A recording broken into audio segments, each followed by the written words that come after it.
Fala galera, sejam muito bem-vindos para mais um vídeo do Rapinas do Mar. Eu sou Alexandre Castro. No vídeo de hoje a gente vai falar sobre o Connor Williams, nosso novo center. Primeiro eu queria convidar vocês a deixarem um like, se inscrever no canal se você ainda não é inscrito. Tem bastante vídeo para ver aqui, se vocês puderem passar lá e deixarem seus likes, seus comentários, ajuda bastante aí na divulgação do canal. Bom, Connor Williams foi a contratação do Seahawks aí dessa última semana. Ele começou a carreira como left tackle lá no Texas Longhorns. Tive o processo dele lá em 2018. Foi um dos primeiros drafts que eu comecei a acompanhar mais a fundo. Então conhecia bastante dos jogadores.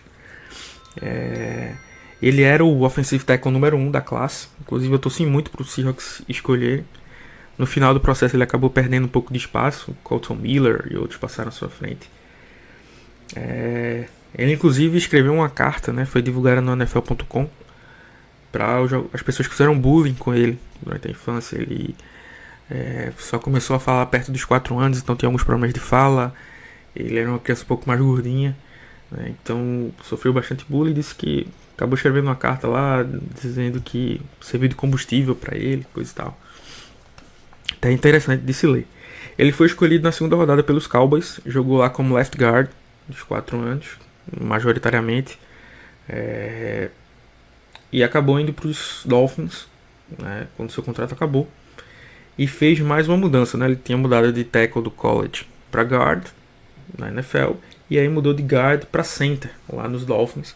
Era uma necessidade que os Dolphins tinham e acabaram, vamos dizer assim, improvisando ele, né? Ele não era o natural dele, mas ele mudou, assim, ele virou de um guard assim, entre mediano e bom para um center excelente, né? Assim, os números dele vão estar passando aí na tela, mas se você pegar esses 2 anos que ele teve como center, a maioria das estatísticas ele está ali em primeiro, segundo, terceiro, maioria no top 5, nas piores ele está no top 10, né? Assim, então você deu um sec apenas na última temporada. Ele não é aquele cara que, por exemplo, só é bom no jogo corrido ou só é bom no jogo aéreo. Ele é bom nas duas fases do jogo. Então, assim, realmente foi uma grande adição para os Seahawks. Então, vamos aqui para algumas jogadas do nosso querido Connor Williams. Falando aqui do jogo corrido, uma das coisas importantes quando você vai bloquear é que você ganha ou na força ou na inteligência, vamos dizer assim.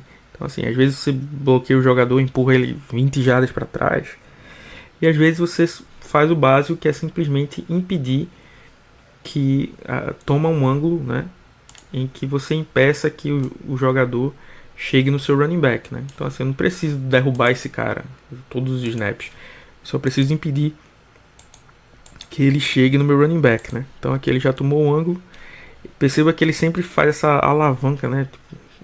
Bota a força para baixo e força para cima para ir tirando o jogador de equilíbrio e acaba terminando com ele no chão. Aqui mais uma jogada de ângulo, né? Que ele mostra essa percepção, um cara muito inteligente. Então perceba que ele não está empurrando esse defensive tackle que é bem mais pesado do que ele, bem mais forte. Ele está só impedindo que ele chegue na lane do running back, né? Aqui mais uma vez, e aqui ele ainda mostra um pouco da técnica dele, né? Então, olha aqui nessa mão direita dele, ele vai reposicionar a mão dele e com essa mão direita ele vai tirar o equilíbrio do defensive tackle, né? Então facilitou ainda mais a vida dele para conseguir um bom avanço. Tem 2 bloqueios que são mais difundidos, que são o down block, né, que é basicamente quando você bloqueia o jogador vindo em diagonal, né, e o reach block, que é o que ele emprega aqui. O reach block é bastante usado para as corridas que são outside zone, né, que são as corridas mais laterais, né, diferente da inside zone, que procura mais esse espaço entre o gap entre o center e o guard. Esse reach block exige do jogador bastante explosão. Por exemplo, o reach block que o Connor Williams, que é o center, vai empregar é nesse defensive tackle aqui. Perceba que ele não está na frente dele. Então ele tem que dar um grande passo lateral e passar à frente dele e bloqueá-lo, impedindo que ele chegue na lane do running back. Então assim, é preciso explosão e velocidade. Então não é todo jogador que consegue fazer isso. E aqui o Conor Williams mostra que ele tem essa capacidade atlética, né? Falando de capacidade atlética, a gente está mostrando aí o RAS dele, né? Que é basicamente o coeficiente para medir o atleticismo, vamos dizer assim, dos jogadores. São números incríveis, né? Principalmente os ligados à velocidade e explosão. São muito mais próximos do que o que o Ryan Grubb gosta nos seus OLs, né? São caras que precisam ser ágeis para fazer esses bloqueios no segundo nível, fazer esses pulls, fazer essa movimentação. Então assim, são números muito melhores do que o Oluwatimi e o Nick Harris, né, que são os centers que já estavam por aqui. Aqui ele vai bloquear no segundo nível o Okereke, né, que aqui é o Mike Linebacker. E eu entendo, né, não posso cravar, mas eu entendo que o Okereke poderia fazer o tackle aqui nessa jogada, porque provavelmente ele ia defender esse gap. E aí o Conor Williams consegue, mais uma vez, ele não derruba o cara, não faz um super bloqueio, é só o suficiente para o running back conseguir ter espaço, né? E aqui virou ainda um touchdown longo. Então assim, ele é um cara muito inteligente, muito efetivo, né, no que aquela jogada precisa, sem grandes... É o cara que faz o feijão com arroz ali muito bem, só que ele faz bem e com tanta frequência que ele vira um grande jogador, né? Aqui falando no Pass Protection, temos ninguém menos que Chris Jones alinhado aqui na frente do right guard dele. Só que o right guard é batido com uma certa velocidade. E aqui o Conor Williams já chega para fazer o bloqueio. O Chris Jones cria o espaço, né, para ele tentar fazer um spin move, né, que é dar esse giro. Mas ele não consegue, né? O Conor Williams consegue dominá-lo aqui com facilidade. Aqui mais uma vez ele precisando mostrar o processamento. Então uma parte boa da sua adaptação para center, né? O center precisa fazer essas leituras do que a defesa vai chamar. Por exemplo, aqui o Isaiah Simmons está ameaçando uma blitz, né? Então ele precisa ajustar a OL para estar preparado para isso caso aconteça. Então ele é um cara que demonstra bem isso, né? Que ele identificou já que o Isaiah Simmons não vem para blitz, vai dropar na marcação. E aqui o Dexter Lawrence quase joga o Robert Hunt no chão. E o Conor Williams aqui faz o bloqueio, impedindo que o Dexter Lawrence possa chegar ao quarterback. Aqui ele vai defender o stunt, né? Aquela jogada que a gente sempre fala, que é quando os jogadores meio que mudam de posição. Então, quando você vai atrás do quarterback, você vai mais ou menos nessa direção. E no stunt você inverte, né? Então aqui percebam que o edge ele tá alinhado bem para fora aqui, né? Bem distante. Então às vezes pode passar despercebido, né? Mas o Conor Williams está pronto, preparado aqui, faz o bloqueio sem grandes problemas, deixando seu quarterback tranquilo no pocket. Aqui a gente tem um stunt aqui entre os defensive tackles, né? A gente sempre tem o cara que vai infiltrar, né, o gap, que aqui no caso vai ser o que está alinhado à frente do Conor Williams, e o que a gente chama de looper, que é o que vai tentar contornar, né, a jogada. Então aqui o Conor Williams teve um snap muito bonito nessa jogada.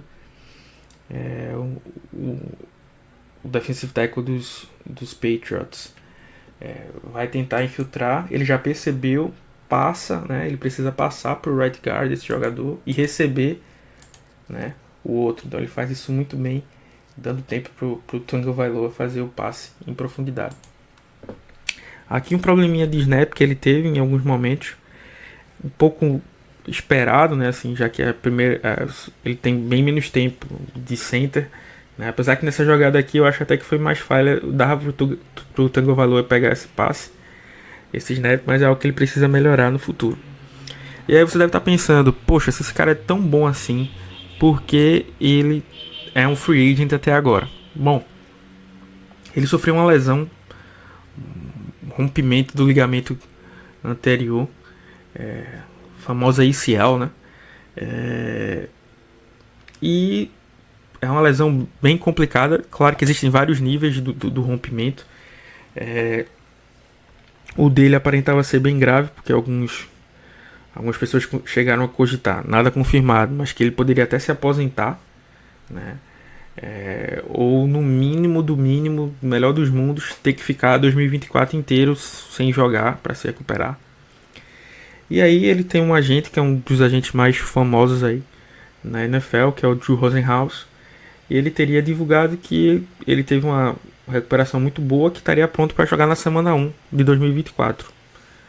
Isto posto, os Seahawks chamaram ele para uma visita, fizeram seus testes clínicos e ele aparentemente passou nos testes médicos. Assim, abre um parêntese aqui para eu não confio muito no departamento médico do Seahawks, né, que já liberou o Darrell Taylor para ser draftado na segunda rodada e o Darrell Taylor passou um ano para poder jogar, né? Eles disseram que ele estava ok para jogar e nunca teve. Mas fizeram os testes, ele estaria ok e começaram a negociar. Outro time que surgiu interessado foram os Ravens.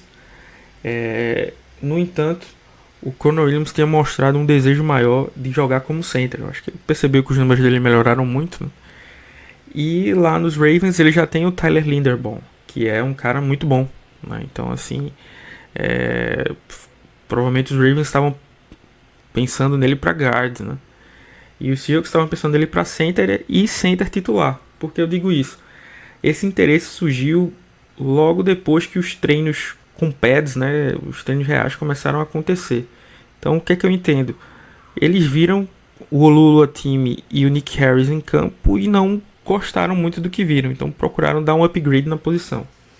E aí o Conor Williams é esse upgrade. Ele veio por um contrato de 3 milhões, que com incentivos pode chegar a 6 milhões. Então acho que esse foi um movimento muito bom.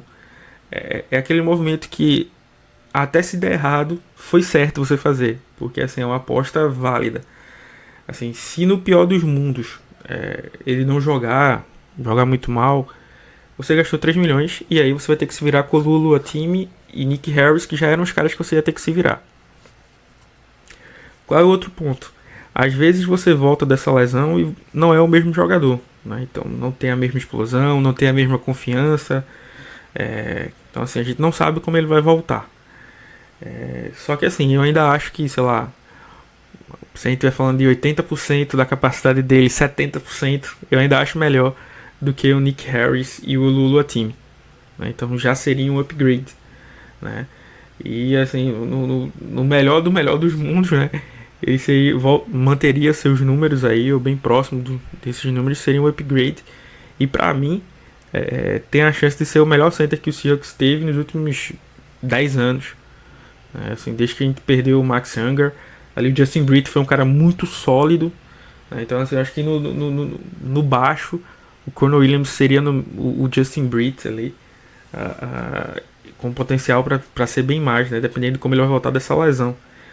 E isso inclusive abre uma dúvida para o futuro do Oluwatimi e do Nick Harris, porque como eu falei, eu acho que o Conor Williams vem para ser o titular e sim, você ter um center titular por 6 milhões jogando o que o Conor Williams joga é uma bagatela.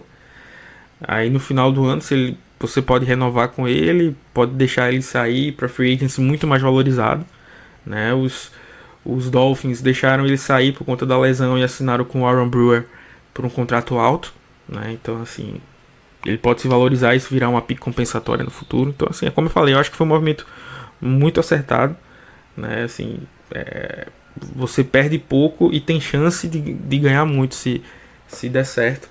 Então gostei muito desse movimento dos Seahawks, né? E vamos ver aí quando o Conor Williams estiver em campo, né, que ele pode nos trazer. Terminando o que eu estava falando sobre o Oluwatimi e o Nick Harris, eles devem estar preocupados porque assim, eles são caras que jogam só como center, né? Então, assim, muito difícil o time levar 3 centers, né? Então, um deles pode ser cortado. O Nick Harris tem experiência jogando como guard. O Oluwatimi tem mais peso de guard do que o Nick Harris em comparação. O Nick Harris é um cara menor. E treinou bastante, segundo fontes, né, como guard nessa off-season. Então, assim, pode ser que um dos dois, né, assim, uma vez que o Conor Williams realmente esteja liberado para jogar na semana 1, um dos dois possa ser cortado, né? Então, é uma coisa pra gente ficar de olho aí nessa preseason. Com certeza o Conor Williams não vai jogar, talvez não jogue nenhum jogo da preseason. Então, aí o Oluwatimi e o Nick Harris devem batalhar para ver quem vai ficar no roster. É isso aí, pessoal. Espero que vocês tenham gostado. Um grande abraço e Go Hawks!